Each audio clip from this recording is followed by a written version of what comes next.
It was my agent back in London. Said there's a pilot. It didn't have a name. She just knew said it was about American football, and she said, I think you should go on tape for it. And so we did the tape. We did the audition. I read it obviously, and then we sent it in. I didn't hear anything for 2 weeks, which by then I was like, okay, it's not mine.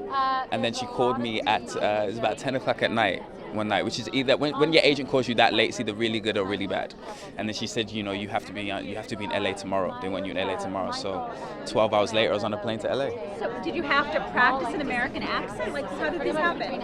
Yeah, for the audition. Yeah, of course. Yeah. I practiced and then when I got off the plane to meet the producers and April and Rob, I stayed in the accent. So once I got through border control and everything, I practiced going to restaurants and the park and just talking to as much people as I possibly could. Yours is like a Cinderella story. They really talk about the fact that they had been looking and looking and looking. Have you found it? Yeah, I think that's why it took a while, because I didn't know any of that. So I just spent 2 weeks, didn't hear anything. I assumed I hadn't got it, and then it just, once I got that call from my agent and I was in the air in LA, it just all happened like a blur. It was amazing. Yeah, it was the most, just it still feels like a whirlwind actually. Yeah. You're still pitching yourself? Yeah, every day.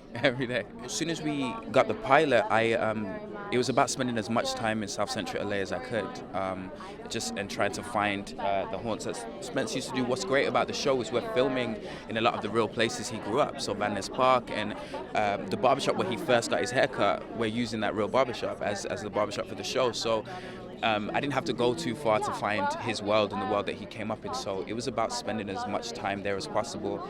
I stayed in the accent. I kept the football with me at all times during the pilot. I never went anywhere without it, and just trying to capture the energy of South Central LA as much as I could. I'm from Birmingham, which is sort of in the Midlands, but I moved to London when I was 19 to go to theatre school, so I went to theatre school for 13. But I grew up in a big family.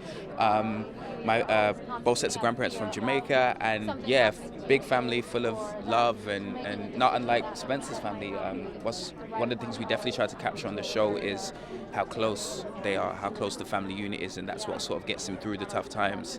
And I can definitely relate a lot to that.